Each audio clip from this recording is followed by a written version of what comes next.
soir, c'est la mémoire.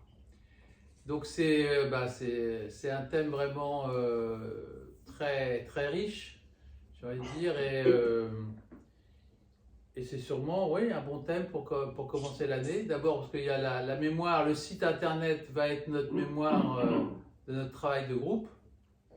Et même si on n'a pas encore rempli tous les cases des groupes qu'on a déjà réalisés, où on n'a pas écrit des choses, où on n'a pas envoyé des vidéos, mais ça finira par se faire.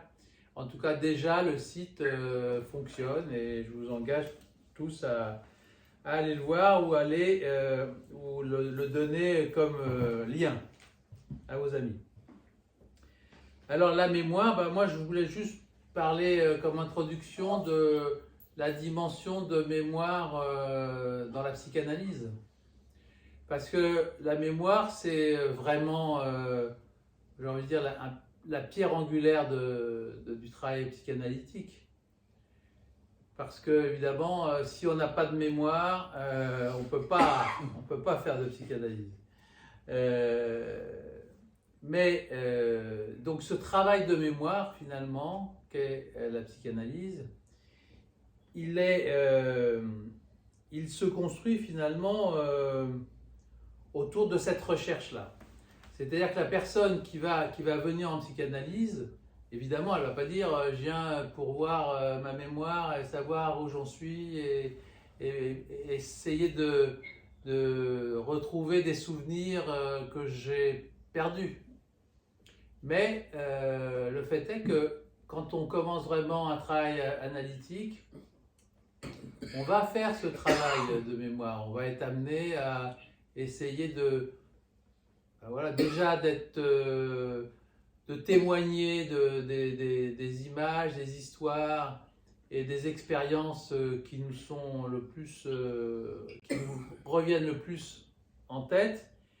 Et puis, chemin faisant, par la libre association comme règle qu'on a en psychanalyse, on va être amené finalement à remonter le temps et à remonter notre histoire personnelle.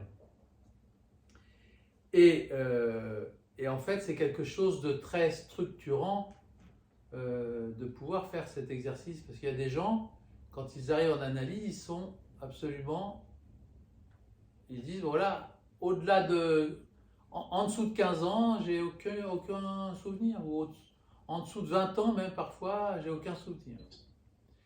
Et évidemment, voilà, il y a des souvenirs écrans, il y a des traumatismes précis qui peuvent expliquer ces blocages, mais il y a aussi parfois tout simplement des histoires, une histoire difficile, une enfance difficile ou particulièrement traumatique, qui va faire en sorte que la personne semble en fait ne plus avoir de mémoire de son enfance. Alors où c'est intéressant, c'est que justement au cours de cette psychanalyse, de ce travail thérapeutique, et bien souvent, progressivement, les gens vont retrouver cette mémoire, vont recouvrir cette mémoire.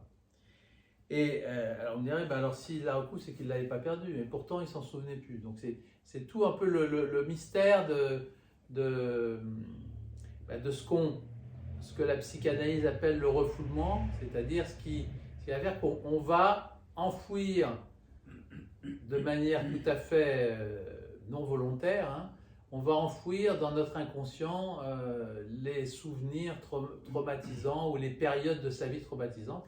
Il y a aussi des gens qui ont des mémoires comme ça avec des trous, c'est-à-dire qu'ils se souviennent de certaines choses de l'enfance ou de leur vie, mais il y a des trous entiers, comme si c'était troué, la mémoire, et c'est inaccessible, si ce n'est que, là encore, le travail thérapeutique permet en tout cas peut essayer et arrive souvent à le faire sortir. Alors, c'est quoi ce travail analytique? Qu'est-ce qui fait que les choses arrivent à ressortir? C'est ça qui est finalement à la fois mystérieux et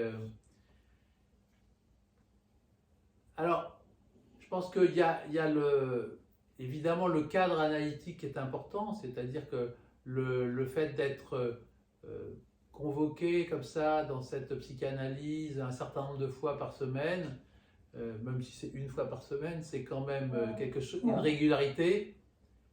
Et de le faire avec un psychanalyste avec lequel on a confiance, avec lequel on a une relation aussi transférentielle. Voilà, et ça c'est évidemment très important. Et puis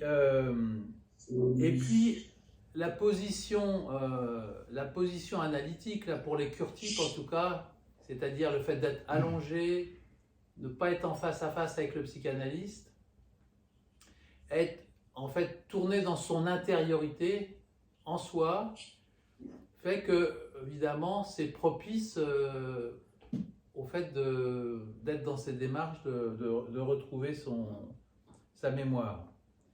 Et je donne souvent l'exemple comme ça d'un patient que j'avais eu pendant 2 ans en face à face en psychothérapie. Et puis, bon, ben voilà, il avait parlé de sa vie, ses difficultés, ses angoisses. Et puis, on s'était mis d'accord au bout de 2 ans en disant, bon, voilà, ça va peut-être bien faire une psychanalyse.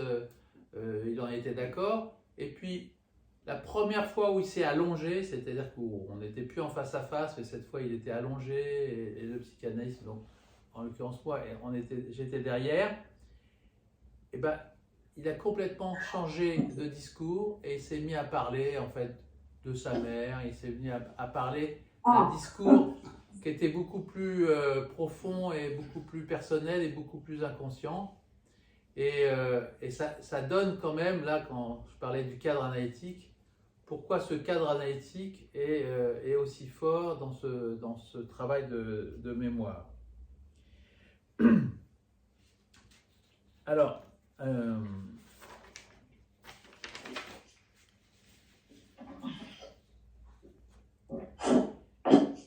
évidemment, cette mémoire consciente, à la fois, donc, même si elle a des trous, la personne voit à peu près qu'est-ce qu'il a comme mémoire, qu'est-ce qui lui manque, quelle est la pièce manquante de sa mémoire. Et là, on peut dire qu'on est quand même dans une mémoire consciente, même s'il y a des trous. Mais on peut aussi parler de mémoire inconsciente, où là, au cours du travail analytique, surgit parfois, alors souvent quand c'est des traumatismes, mais surgit vraiment de nulle part pour la personne un souvenir qui va être évidemment particulièrement traumatisant, mais qui va sortir de l'inconscient. Et que là, on peut dire qu'il y a une mémoire inconsciente réelle qui se libère et qui devient évidemment consciente quand elle se libère. Alors, ce travail de mémoire, il est évidemment fondamental. C'est là-dessus que se repose l'analyse en quelque sorte. Et il va falloir, nous, en tant que psychanalystes, accompagner ce travail de mémoire. Et là où c'est intéressant aussi, c'est qu'il va falloir essayer de le faire sans mémoire. En tout cas, c'est Bion qui disait ça. Il ne faut pas avoir de mémoire, pas avoir de désir quand on est psychanalyste en accompagnant son patient. C'est-à-dire qu'il ne faut pas vouloir avoir la mémoire à la place du patient. Et au contraire, il faut vraiment le laisser libre. Donc c'est sans mémoire qu'on va accompagner la personne pour retrouver sa mémoire. Voilà, c'était un peu ça déjà. Il y a beaucoup de choses d'autres à dire, c'est sûr, mais voilà, c'était une petite introduction de cette mémoire.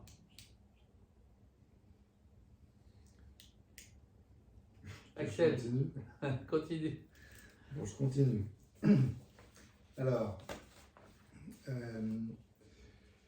j'ai un patient qui m'a écrit il y a 2 jours, un patient un peu particulier, c'est-à-dire que lui, il n'a pas trop de mémoire. Il n'a pas de mémoire et je l'ai vu pendant 1 an et demi ou 2 ans. d'une manière relativement régulière, mais de temps en temps il oublie parce que même son rapport au temps, c'est tout son espace-temps qui est très fluctuant. Et parfois il oublie les rendez-vous, il ne donne pas de nouvelles pendant une semaine, 2 semaines, un mois. Et puis là, donc il m'avait demandé un rendez-vous il y a un mois à peu près. Je lui ai donné un rendez-vous, il n'est pas venu. Et puis pas de son, pas d'image, rien. Donc il m'aurait écrit là, je lui ai dit, je vous attends. Et puis rien. Et là il m'aurait écrit, bonjour docteur, j'ai un souvenir de ma petite enfance qui est revenu me hanter. Et je ne sais pas quoi en faire, ça me perturbe beaucoup, j'aimerais vous voir, blablabla. Donc, moi je me posais la question en tant qu'analyste de la place que j'occupais pour lui. Est-ce que vraiment je suis un repère, parce que je pense que le repère a une importance dans la mémoire, un repère ou pas spécialement, et finalement... Au quotidien, je ne le vois pas beaucoup, j'existe pas beaucoup pour lui, mais dans son esprit, je semble exister pour lui, parce que quand il se passe quelque chose d'important dans sa vie, en tout cas, il m'écrit, même si peut-être que je lui donnerai un rendez-vous et qu'il n'y en a pas, c'est tout à fait possible. Mais en tout cas, j'existe pour lui. Donc, dans son esprit, je suis un repère, et puis le travail se fait, même si il n'y a plus de travail depuis 2 ans véritablement avec lui. Donc, c'est ça qui est génial, c'est que même quand on ne travaille pas, eh ben, on travaille en l'autre. C'est formidable comme métier. La mémoire continue et puis ça le fait travailler et ça reste ce point d'ancrage. Donc, après, sur le travail avec les patients, Philippe a dit pas mal. Au-delà, la fonction analytique est importante aussi par rapport à l'histoire, la mémoire étant liée à l'histoire. Comme repérage, comme d'une part construction de soi-même, et puis on voit, c'est un peu extrapolé, mais quand même je vois avec ce que travaillent les enfants en classe, il n'y a pas beaucoup de travail de mémoire, il n'y a pas beaucoup de travail d'histoire, et je trouve que ça a une incidence sur le repérage psychique des enfants qui ont besoin de connaître leur histoire pour pouvoir se construire. Il y a un travail psychanalytique de connaissance de soi, pour se saisir de soi-même à travers son histoire, et puis d'un point de vue aussi plus sociétal, pour savoir d'où on vient, et puis pas se faire avoir, pas se faire manipuler. La connaissance de soi et de l'histoire plus large a une incidence sur sa propre construction, effectivement. Voilà.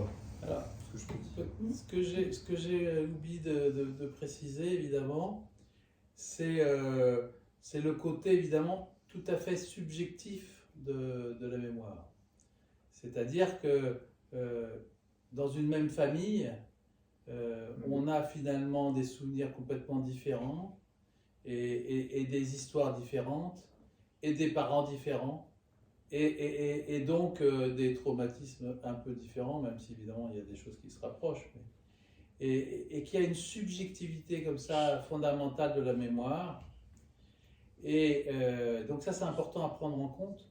D'ailleurs on parle de roman familial, c'est-à-dire qu'on travaille nous en tant que psychanalyste sur le roman familial du patient. C'est-à-dire que c'est ce qu'il nous raconte, c'est ce qu'il a vécu ou ce qu'il pense avoir vécu.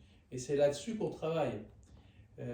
Mais il n'y a pas une dimension de mémoire comme étant un côté pur et unique de la mémoire. Donc ça, ça se voit aussi, pour juste ajouter un point, ouais. Dans les couples, oui, qui met en évidence que personne ne vit. Le même événement. Que personne ne vit le même événement. C'est pas du tout la même histoire qui est vécue.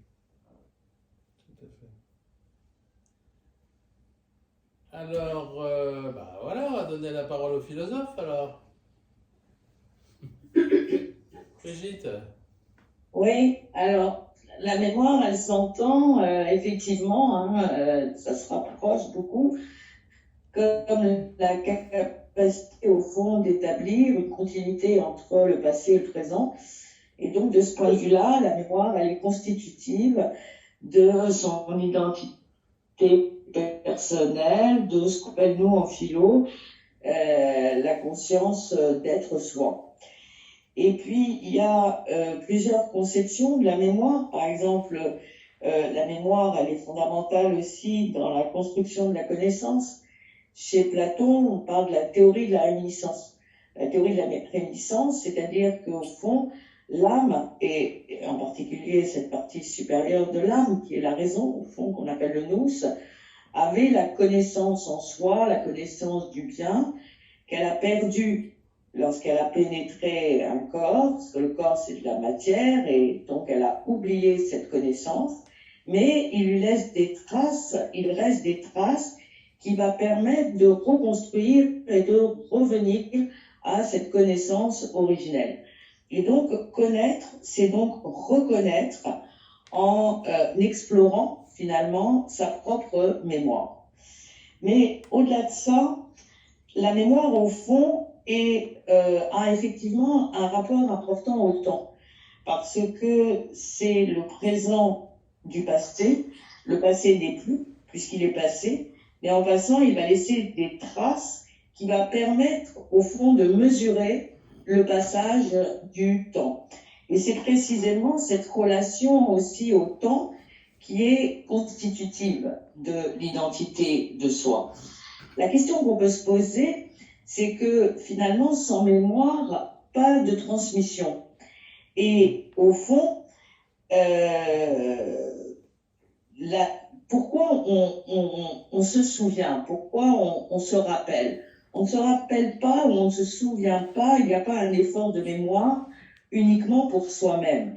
Il y a aussi un effort de mémoire qui est, au fond, cet effort de mémorisation, il est aussi destiné à autrui.